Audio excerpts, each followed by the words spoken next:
Hi, and welcome to Tell Me What Happened. I'm your host, Jay Rehak, and I'm here to listen to my friends and people I meet tell me a story about something that happened to them when they were young.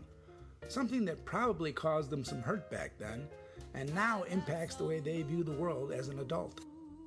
It's my hope that by telling their stories, my guests achieve a kind of temporary relief from their pain of the childhood experience, and that both the storyteller and the listener achieve some catharsis or emotional release. Sort of like the wedding guest in Coleridge's Rime of the Ancient Mariner, I'm hoping all of us who listen will be moved by the stories that are told. And although we all may feel a little bit sadder, we'll also feel a little bit wiser for the experience. Each week I'll be featuring stories from other people, but today, because it's the first episode of Tell Me What Happened, I'm going to tell a story from my childhood. Afterwards, I'll tell you how it's impacted my life as an adult. We're going to end the show each week with the entire version of Susan Salidor's classic song, The Boo Boo Blues. It's the song you're listening to right now, underneath my voice. I hope you enjoy the show. If you do, subscribe, and please tell your friends about it. Now, on to my story. The story I'm going to tell you happened to me on my first day of kindergarten. What happened on that day has impacted me for almost 60 years. Now, before I begin my story, I've got to give you a little context. Almost from the moment I was born, I was big for my age. That continued. I'm 6'3" now. Anyway, my father, on the other hand, was a sickly child and almost didn't survive his childhood. My father was also an amateur boxer, although he told me he lost every fight he was ever in. He was also picked on by his classmates in grade school. I think it was for that reason that a few days before I was to go to kindergarten, my father taught me how to make a fist. I remember him telling me, "Son, you're a big boy, so you've got to be careful not to hurt anybody. But if you ever need to fight, this is how you throw a punch." Then he clenched my fist and he showed me how to do it. I didn't really understand, but I said to him, "Okay, Dad." And I didn't really think too much about it. Anyway, my mother and my father both worked, and because of that, they were unable to take me to school every day. So they asked one of the older children in the neighborhood to walk me to school. For 3 days before school started, my mother walked me down to the end of the block and put my hand on a blue United States mailbox that was on the corner. She placed my hand on the mailbox and said, "Now every day, I want you to put your hand on this mailbox and wait for Barb Hoganson to pick you up and walk you to school. Do you understand?"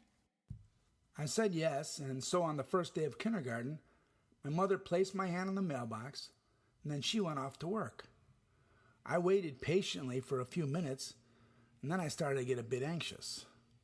Then suddenly, a first-grade boy who lived in the house on the corner came running out to me and said, "Get your hands off my mailbox!"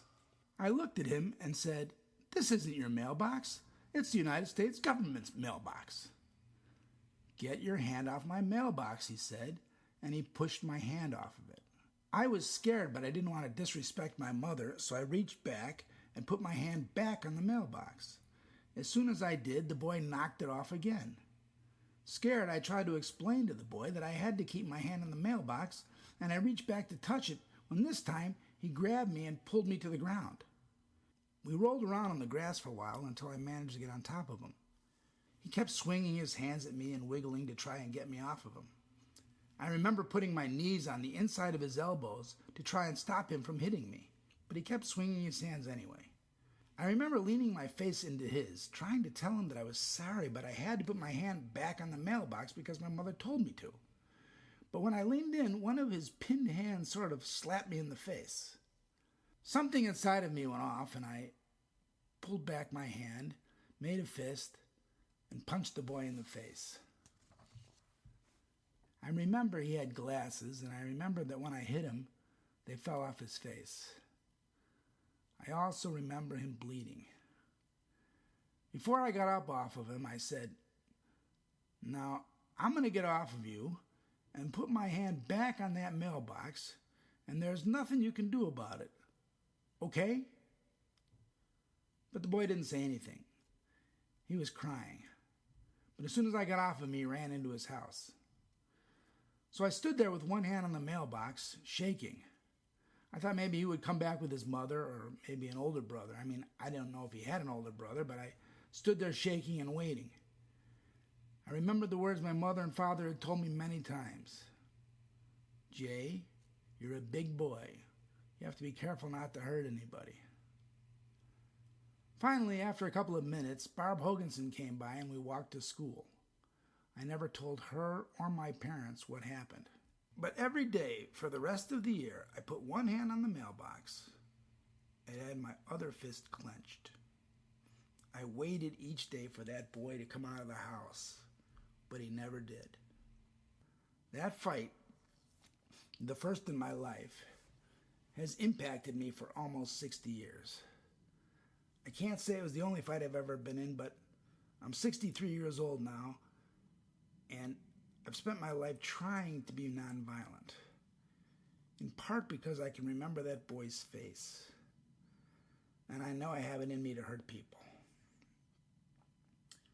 I'm reminded of the words of John Lennon of the Beatles, who once said, "I sing of peace because I know that in my heart I'm a violent person."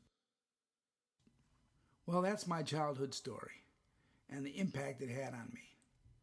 I feel better for telling it. I hope it was worth your time to listen to it. If you enjoyed this first episode of Tell Me What Happened, I hope you'll subscribe to this podcast and tell your friends. And if you'd like to come on to Tell Me What Happened and tell us your painful childhood memory,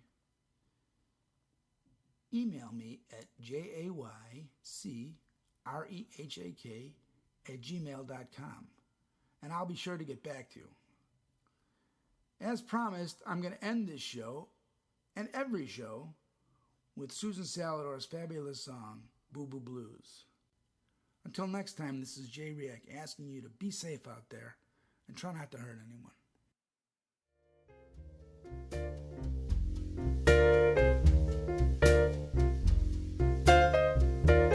I've had some boo-boos, baby. I've had the boo-boo blues. Yeah, I've had some boo-boos, honey. I've been like you. Let me see your boo-boo, sugar. Ooh, that's a mighty bad boo-boo.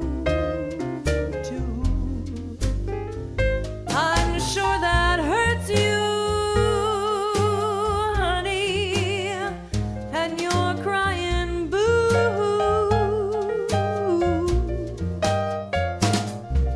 A boo-boo in the morning, a boo-boo late at night, a boo-boo any time at all. Well, it just isn't right. Everyone's got some boo-boos, baby. We've got the boo-boo blues. We all have boo-boos, honey. Even me and even you. I've had some boo-boos, baby.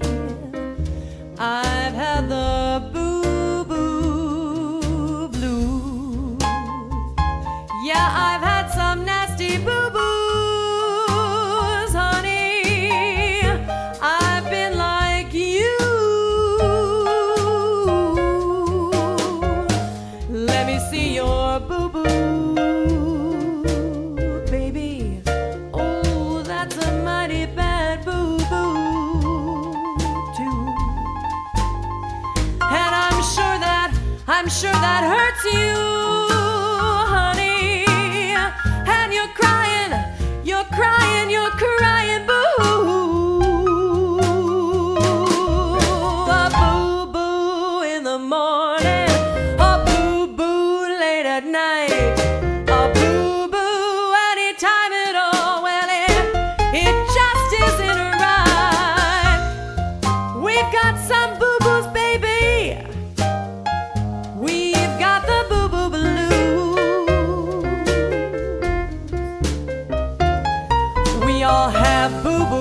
honey, let mama fix it for you.